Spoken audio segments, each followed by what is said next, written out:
Hola, muy buenos días. Ayer el Gobierno nos sorprendía en domingo convocando un Consejo de Ministros extraordinario. La razón, la intervención del Banco de España en Caja Castilla-La Mancha. Un trámite o una medida más simbólica que económica, según el ministro Solbes, y de la que vamos a hablar, entre otras muchas cosas, con nuestro invitado de hoy en el Círculo a Primera Hora, que es Cayo Lara, coordinador general de Izquierda Unida. Señor Lara, muy buenos días, bienvenido.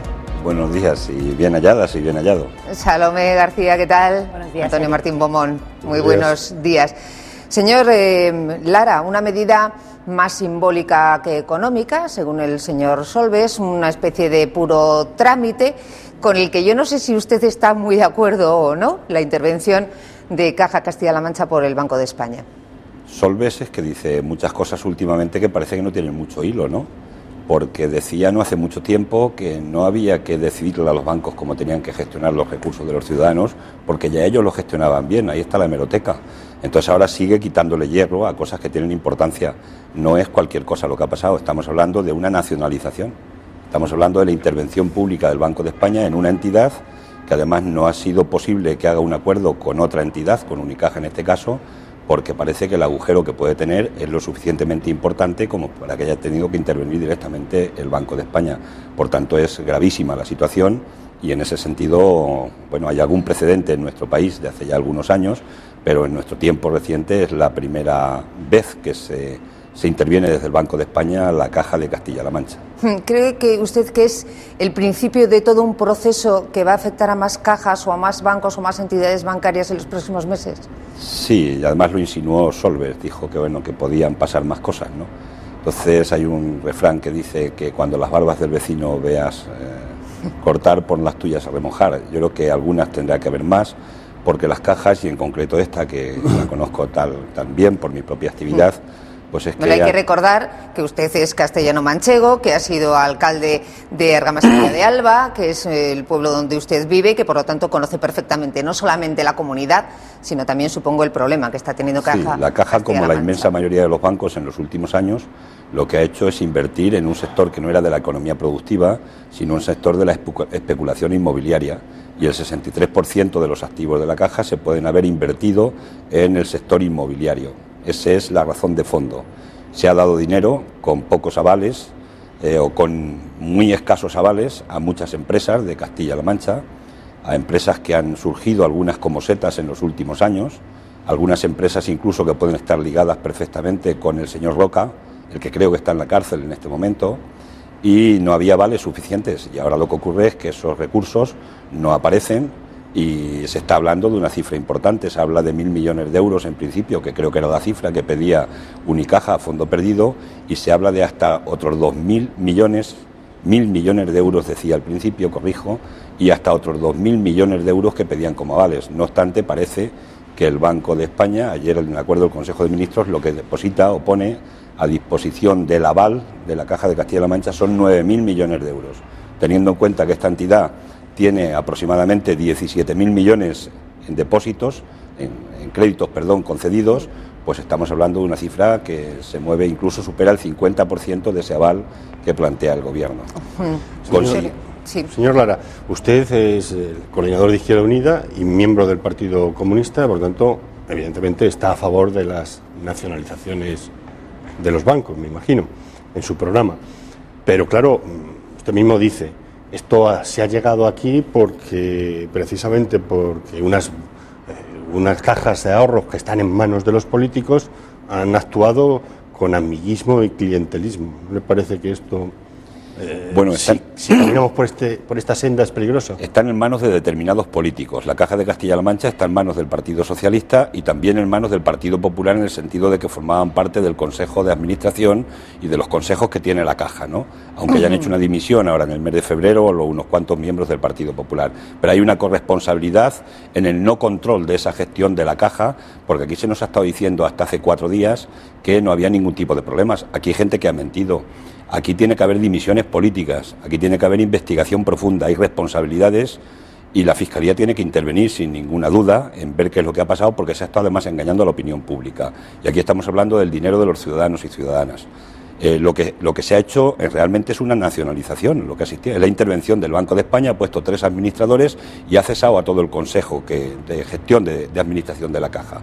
Por tanto, a partir de este momento, lo que nosotros venimos planteando desde Izquierda Unida es que este es un buen punto de arranque, desgraciadamente, para hacer la banca pública ya en este país. Y, ¿por qué no? Puede ser el primer principio que a través del ICO y con esta caja y otras cajas que pudieran surgir, empecemos a situar una banca pública que nunca se debió perder en España y que tenemos que recuperar para que las inversiones que se hagan no sean especulativas con la única función de lucrarse ni sacar dinero en el más corto espacio de tiempo posible, sino que sean para la economía productiva y desde luego inversiones sólidas que permitan desarrollar la economía de nuestro país. Yo creo que estamos ante ese momento y nosotros vamos a pedirle en concreto al Gobierno que este sea el primer paso para la banca pública en nuestro país. Acabamos de recibir un teletipo donde se nos adelanta ya el índice de precios al consumo adelantado, el armonizado. En España ha bajado 8 décimas en marzo y ha entrado por primera vez en una tasa interanual negativa al situarse en el menos 0,1%. ¿Qué balance hace usted de estos datos, señor Lara? La consecuencia lógica de la crisis que estamos padeciendo. Hay casi 4 millones de parados, aunque el dato oficial habla de 3,5 millones. Es gente que recorta el poder adquisitivo porque se queda con una prestación del 70% a la base de cotización o un subsidio en el mejor de los casos. Hay 1 millón de personas que no tienen ni subsidio de desempleo de los parados en nuestro país y 827.000 familias en las que no trabaja ningún miembro de la unidad familiar. Con este panorama y con una restricción que ha habido también en familias que no están afectadas por el problema de la crisis en el consumo, era previsible que fuéramos en una situación de bajada de estos índices y bajaremos mucho más, con lo cual esto lo que está haciendo es generando más problemas dentro de la economía y generando más desempleo. Cuando llegó usted a la Coordinación General de Izquierda Unida, usted nos dijo en este mismo programa que no descartaba una huelga general si la situación seguía así. Usted lo situaba aproximadamente después de verano. Si esto seguía así, si la economía iba de mal en peor, como parece que sigue yendo, huelga general después de verano. Primero, ¿sigue usted con esa idea? Y segundo, ¿va a tener el respaldo de los sindicatos que de momento parece que no están muy por la labor? Nosotros estamos invitando a los sindicatos a que cuando quieran por nuestra parte la convoquen, nosotros vamos a estar respaldando la huelga general. Es lógicamente una función, una competencia que tienen los propios sindicatos. Los sindicatos están en la movilización, más o menos permanente en este momento, pero lógicamente está... Pues no se les ve demasiado, perdón, se señor está Lara. Incrementando el clima de convencimiento dentro de los sindicatos de que es necesario ir a hacer alguna acción seguramente más fuerte y concreto. La propuesta que nosotros hacemos de huelga general no es una huelga general clásica, no es una huelga de obreros contra patronos, sino que es una huelga contra el poder económico, contra la banca, contra los grandes especuladores de este país, contra los que se han llevado ese dinero de la Caja de Castilla-La Mancha y contra un gobierno que ha estado mirando para otro lado. No hay que olvidar que si aquí hay un problema urbanístico importante en el país, de vivienda, que es el alma del problema que se ha creado en nuestro país, el exceso de construcción de vivienda y la no intervención pública por parte de los gobiernos en esa política de vivienda. De cada 100 viviendas, solamente 5 en España se han hecho protegidas y el 95% se han hecho libres, lo que ha permitido que se haya disparado el precio de la vivienda en el 200-250%, es lo que ha provocado toda esta situación. Por tanto, la huelga, lo que nosotros planteamos es contra también un gobierno que ha mirado para otro lado y lo que le estamos pidiendo o le pediríamos es un cambio de política económica porque ha fracasado el modelo. Salomé. Usted está preparando una propuesta para proponer el salario máximo interprofesional, un salario máximo para los altos ejecutivos y al mismo tiempo acaba de referirse a esos casi 1 millón de parados que ya no tienen cobertura social, ¿no? Que ya no tienen un salario. ¿Qué es más urgente para Izquierda Unida? ¿Poner un tope por arriba o garantizar un tope por abajo?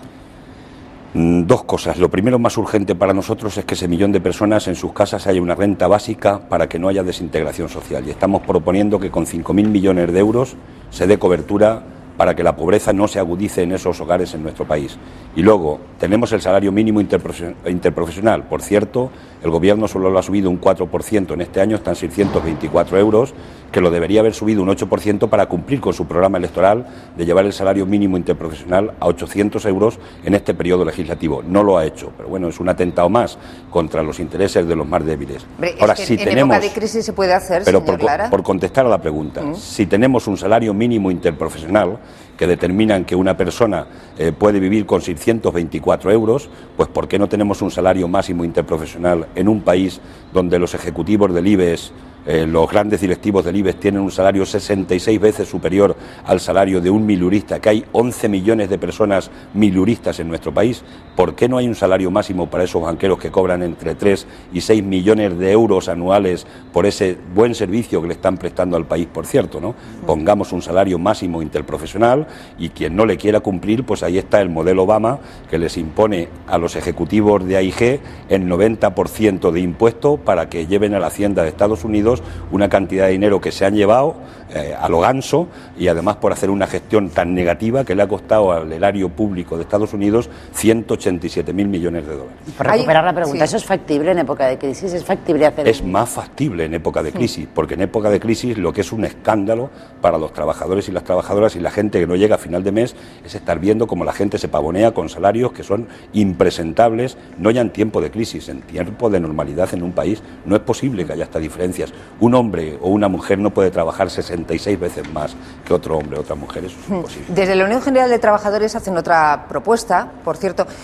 Le voy a hacer dos preguntas en relación a la UGT. Primero, ¿qué le parece esas declaraciones que ha hecho Cándido Méndez hablando de que los sindicatos deben mirar más, lo ha dicho más o menos así, en estos momentos por la gente que tiene un trabajo para que no lo pierda, que por los que ya han perdido ese trabajo? Primera pregunta. Y segundo, ¿qué le parece esa propuesta que se hace desde este sindicato de una semana laboral de 4 días? ¿De? 4 días. Vamos a ver, dos cosas. Los sindicatos, los primeros que tienen por los que mirar desde mi punto de vista, es por los que tienen la situación más dramática.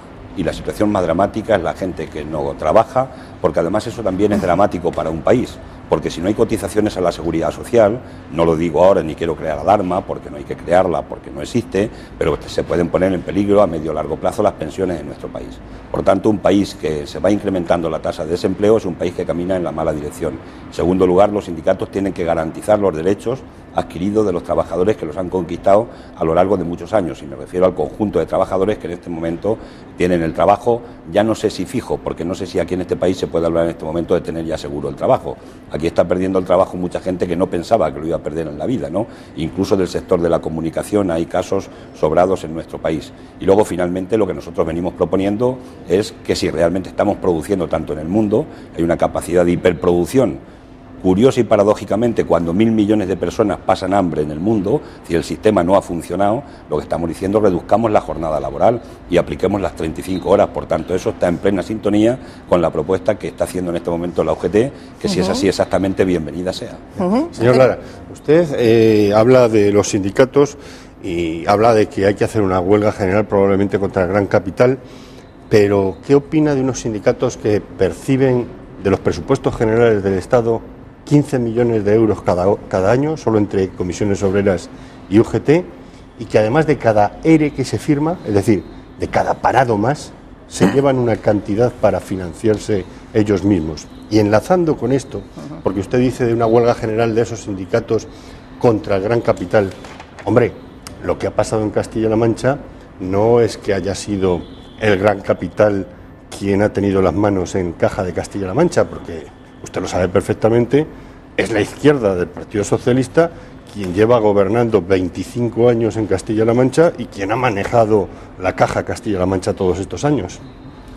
Empezando por lo último, es que yo no tengo muy claro si podemos definir como la izquierda de Castilla-La Mancha al Partido Socialista, porque a quien ha favorecido con la política de montar una ciudad dormitorio en Castilla-La Mancha de Madrid y ha favorecido la entrada de los inversores especulativos en la vivienda con una ley que se hizo en 2003, cuando por cierto estaba de presidente de la Junta el señor Bono, que ahora preside el Parlamento, era para favorecer a muchos amigos que hoy están saliendo los nombres, y los nombres se van a conocer en estas semanas cuando el Banco de España, espero que haya transparencia plena, nos diga a quién, cómo y de qué manera se han dado esos créditos con ese nivel de riesgo de la Caja de Castilla-La Mancha. Y la primera parte de la pregunta... la de las subvenciones de los sindicatos. Bien, la subvención de los sindicatos. Y el dinero que se van estaban en los los seres. sindicatos cumplen una función social de defensa de los derechos de los trabajadores globalmente hablando, y el Estado, es decir, todos los ciudadanos tenemos que financiar a los sindicatos en ese sentido, además de que tiene una financiación más importante por parte de los afiliados y afiliadas de los sindicatos. Pero un botón de muestra, con el 0,7 del recurso de todos los ciudadanos, le hemos dado 231 millones de euros, antes hablaba usted de 15 millones a los sindicatos, 231 millones de euros a la jerarquía de la Iglesia con mis impuestos para que hagan funciones que además yo entiendo que atentan contra las libertades de los Pero la seres X humanos. la pone cada uno, la X la pone cada uno libremente. No. Además, la Iglesia hace... Pero la pone con el dinero de los demás, porque yo no estaría en contra de que los católicos, creyentes, la gente que lo considere, ponga la cruz y diga, mire usted, de mis impuestos, de los míos, le da usted a la Iglesia esta cantidad. Eso a mí me parecería hasta correcto, ¿no? Sería respetable y digno. Pero no, el problema es que ese dinero del 0,7, el Estado se lo da a la Iglesia 231 millones de euros, 61 millones de euros más este año que hemos pasado que los años anteriores, que el anterior, del fondo social que el Estado no gasta en función social en el país. Por tanto, es del conjunto de mis impuestos también, del que yo soy uno de los que no estoy de acuerdo con ponerle esa cruz, porque entiendo que el Estado tiene que tener la política social, la tiene que hacer el Estado. Entonces, insisto y reitero, yo estaría de acuerdo con ese otro criterio, pero esos 231 millones de euros salen del bolsillo de todos los ciudadanos, de los que ponen la cruz y de los que no ponemos la cruz. Pues yo creía que era de los que ponían la cruz. Y yo también. Directamente, Pues, vamos. yo también. Esas cosas hay que explicárselas a los Sí, sí. ciudadanos para que los ciudadanos lo entiendan, que yo insisto, sería respetable absolutamente que si fuera de sus recursos... Mire usted, yo pago 100 euros... Entonces, ¿para qué ponemos la un cruz, ejemplo señor sencillo Lara? para que lo ¿Para qué entienda. se pone la cruz en una casilla o en otra? Una explicación sencilla para que lo entienda todo el mundo. Si yo dijera, bueno, yo pago 100 euros de impuestos al Estado, pero quiero pagar 105 para que esos 5 se los den a la Iglesia, a mí me parecería correcto, ¿no? Me parecía absolutamente correcto. Ahora, el problema no es ese. Yo pago 100 impuestos, como paga este señor o señora que no quiere poner la casilla. Yo pongo la casilla y de mis 100 euros y de los 100 euros de esa persona, de la otra persona, es de la que se da el dinero a la jerarquía religiosa. Me imagino, señor Lara, que las casas que están dando comida a los pobres en estos momentos no son de la Iglesia Católica, sino que son casas de Izquierda Unida y del Partido Socialista, ¿no? No, vamos a ver. Yo no quiero es esto que la que se haga, función social que hace la Iglesia no quiero Católica, que se haga señor un Lara. atentado contra la Iglesia, porque la parte de la base cristiana de la Iglesia, una parte importantísima además, forma parte de esta fuerza política de Izquierda Unida. Yo le tengo un profundo respeto a la fe de la gente. Ahora, otra cosa es que orienten recursos para atentar contra las libertades en este país. Eso ya tengo una duda razonable en ese sentido, ¿no?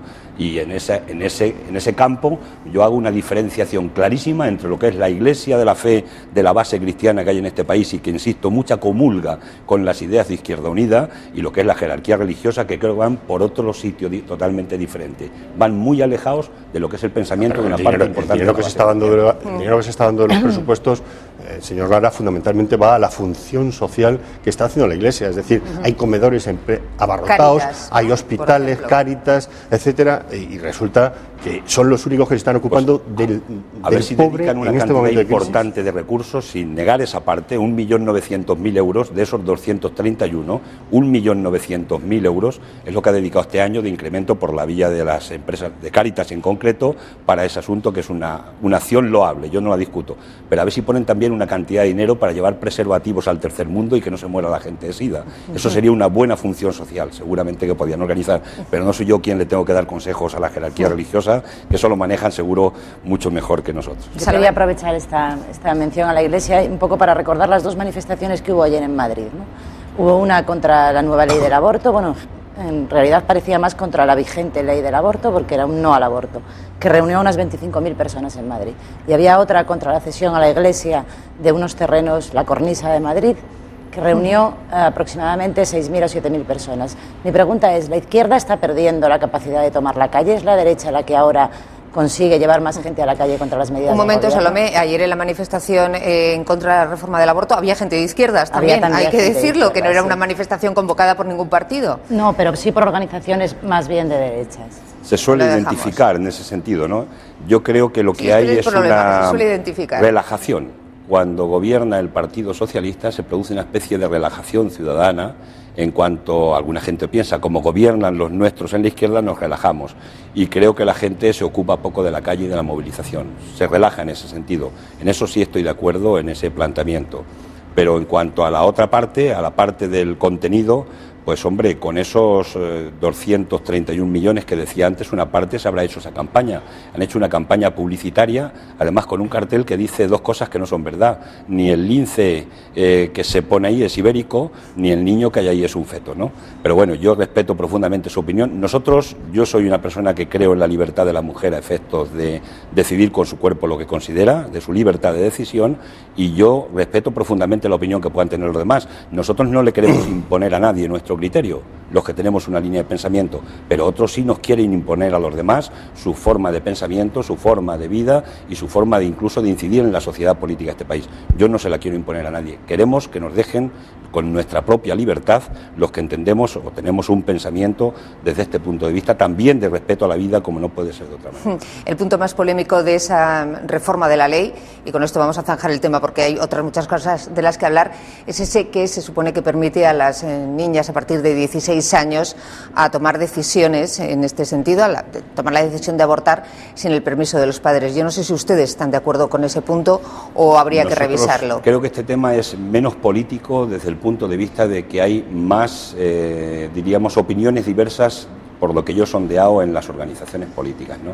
Creo que se mezclan opiniones y hay una gente, creo que en todos los partidos, que opina que ese puede ser un tiempo todavía demasiado prematuro para que puedan tomar la decisión por su cuenta, y otra gente que opina pues que está muy dividido. Por tanto, una opinión aquí en el sentido estrictamente político de los bloques políticos nos identificamos de una u otra manera es complejo, complicado, porque dentro de Izquierda Unida también hay opiniones diversas. Ahora, también es cierto que si la gente tiene tiempo, o sea, le pueden meter en la cárcel y tienen edad para entrar en la cárcel, ¿por qué no pueden tener edad para decidir otras cuestiones? Es un elemento que también tiene que servir de reflexión en nuestra sociedad, aunque yo en la parte personal, insisto, tengo una duda razonable porque creo que hay razones en las dos partes en este momento concreto de esa opinión concreta. Cambiemos de tema. Recientemente, bueno, y tan recientemente, hace unos días, Zapatero ha cogido un avión, se ha ido a Chile para reunirse con el vicesecretario de Estados Unidos. Dentro de unos días, el próximo domingo, tendrá una reunión con Obama.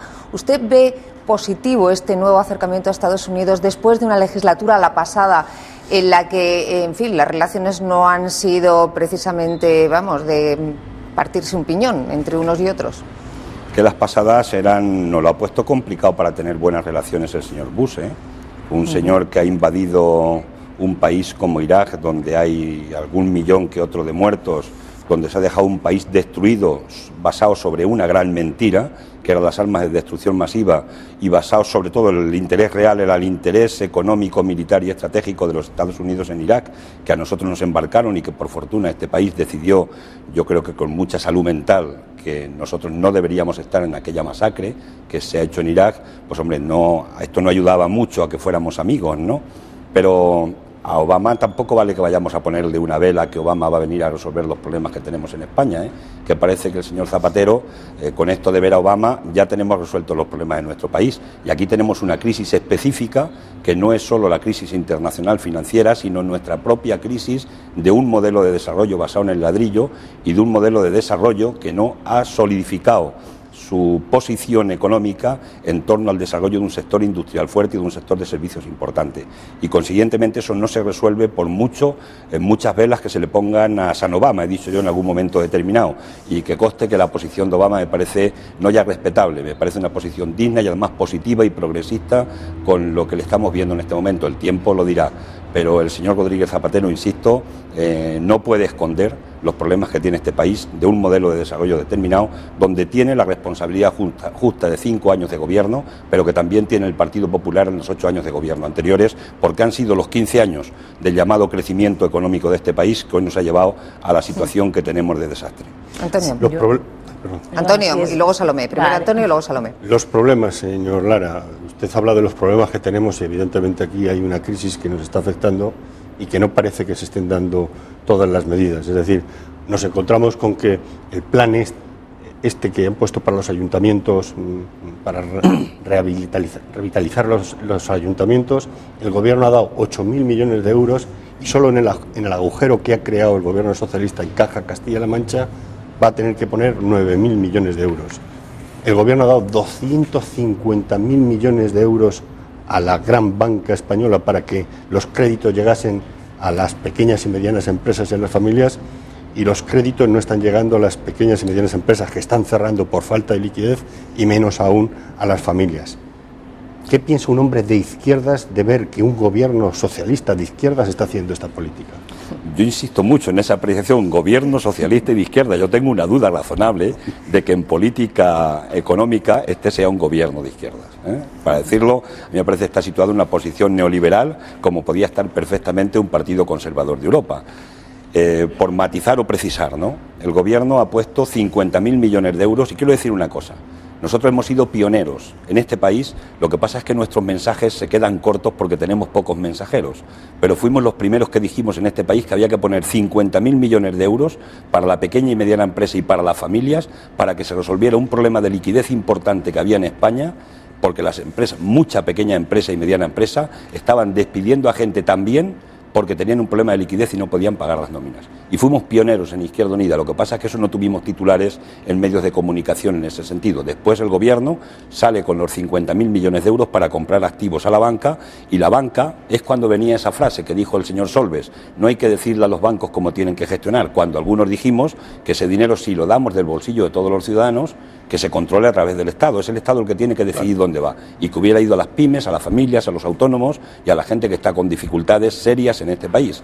El gobierno no lo hizo así. Los bancos, ¿qué han hecho con ese dinero? Pues sencillamente lo han dedicado a tapar sus agujeros negros que tenían con las deudas contraídas con la banca internacional y que son grandes en este país, ¿vale?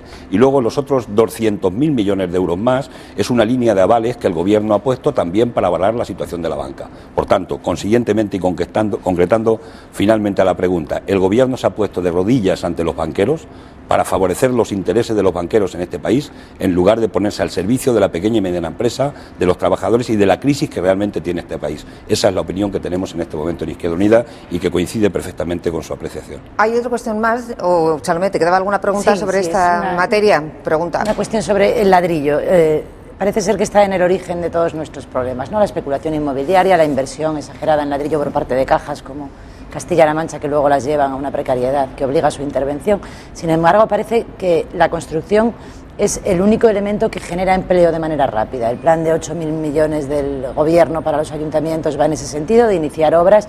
Quiero decir que no es un mensaje contradictorio. Por una parte hay que dedicarse a otra cosa, y por otra, si queremos sacar gente del paro inmediatamente, parece que hay que dedicar dinero público a más ladrillo. No.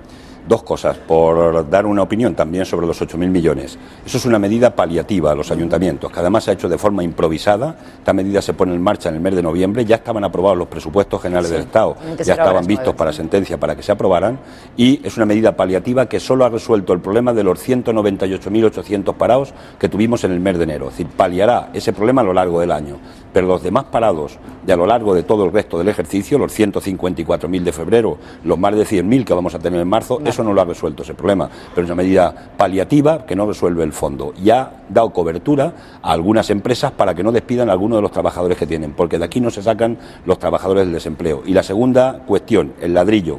No. Hay otros sectores donde se puede generar empleo. El ladrillo no se pueden construir un ritmo de 800.000 viviendas anuales como se han construido en este país, no lo aguanta.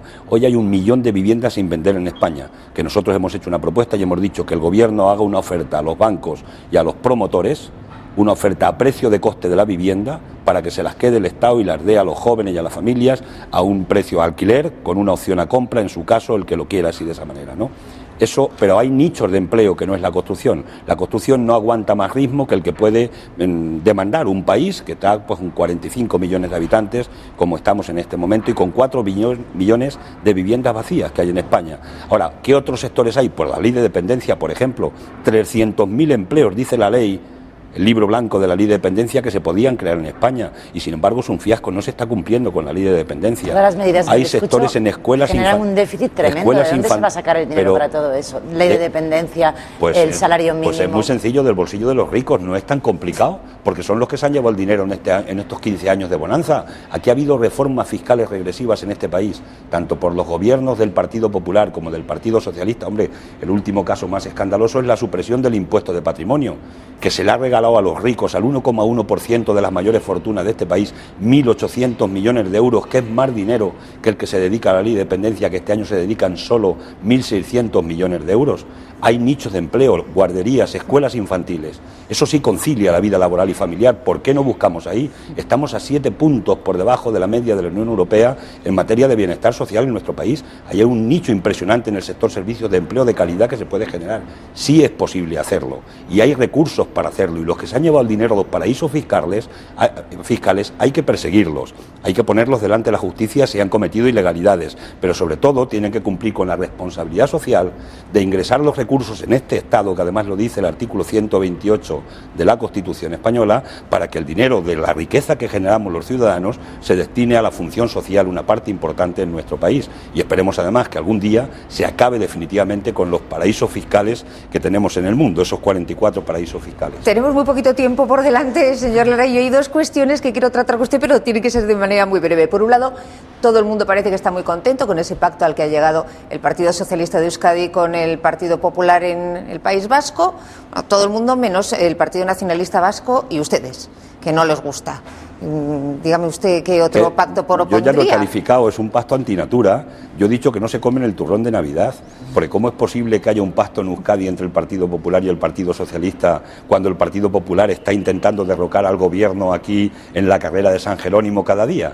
Y además, por cierto, sin alternativa política en este país, me parece que es un pacto antinatura el que se ha hecho en Euskadi, y además eso no resuelve los problemas de Euskadi. Y era más natural que ustedes estuvieran apoyando al Partido Nacionalista Vasco, Izquierda Unida, apoyando al Partido Nacionalista Vasco la anterior legislatura y la anterior. ¿Era más natural? A nosotros nos han castigado los ciudadanos y hemos pagado ya el peaje. Ahora, yo creo, mi opinión sincera en este caso concreto es que en Euskadi, tal como está la situación, hubiera sido más correcto en este periodo concreto. Hombre, a mí me hubiera gustado que hubiéramos tenido un gobierno de Esquerbatúa, ¿no?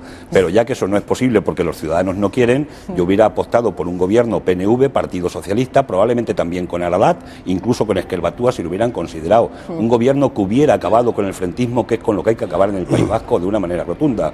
Yo sé que eso entrañará muchas dificultades, pero lo que han hecho en este momento crea un problema en Euskadi, pero sobre todo ha creado un problema serio en la carrera de San Jerónimo al gobierno. Lo que hay que implantar es que todo el mundo pueda tener libertad y que no vaya la mitad de la población del País Vasco, la mitad de los cargos públicos, los no nacionalistas, con escolta. Y ustedes, que han gobernado y son cómplices, por tanto, durante la última legislatura y la anterior, con el Partido Nacionalista Vasco de esta situación, lo que no pueden ahora es quejarse de que el Partido Socialista y el Partido Popular lo intenten. A mí criminalizar al Partido Nacionalista Vasco me parece que está fuera de todo contexto en este momento de este país, y eso no es real, eso no es verdad. El Partido Nacionalista Vasco es un partido democrático, nacionalista, y además que está en contra claramente del terrorismo. Yo creo que hacer ese juego, yo con todo los respetos del mundo, no lo comparto para nada, y desde luego el punto de vista de nuestra defensa, la defensa de la libertad en el País Vasco, de la plena libertad, me parece que nadie en este país lo puede poner en cuestión en ningún caso concreto. Y la propuesta que yo acabo de hacer de un posible gobierno distinto en Euskadi acabaría y ayudaría a acabar con el problema de la ausencia de libertad que tenemos en el país. Ahí quedamos. En dos palabras, defíname usted a Gregorio Gordo, que es el nuevo coordinador general de Izquierda Unida en Madrid, del que no hemos podido hablar, pero porque vamos a tener a Gregorio Gordo en este programa, yo espero, en los próximos días. Bueno, es el mejor coordinador que puede tener Madrid, la izquierda madrileña en este momento concreto, para recuperar, para remontar, para animar a la gente de izquierda de esta comunidad autónoma, porque además es el que ha elegido la inmensa mayoría de los casi 800 delegados y delegadas que han estado allí, y además porque es un buen coordinador. Ha sido capaz de gestar una lista unitaria que seguro va a dar mucho que hablar en positivo en la izquierda, en la comunidad madrileña en los siguientes años. Están perdiendo ustedes sus señas de identidad, ya no se pelean tanto como antes, en fin, ha habido casi consenso. Es que algunos quieren que tengamos esa seña de identidad y otros nos empeñamos en que nuestra seña de identidad es la propuesta política a los ciudadanos de los problemas que tienen los ciudadanos. Señor Lara, hasta aquí hemos llegado, no tenemos tiempo para más. Yo espero que no tarde mucho en visitarnos de nuevo en el Círculo a primera hora. Pues muchas depende gracias de vosotras y del tiempo que podamos tener. Muchas gracias, Salomé, Antonio, gracias. Muchas gracias, también. Antonio, también. Gracias a ustedes por habernos elegido para comenzar la mañana. Ya saben, mañana a las 9 en punto aquí les esperamos con Esteban González Pons, responsable de comunicación del Partido Popular. Hasta mañana.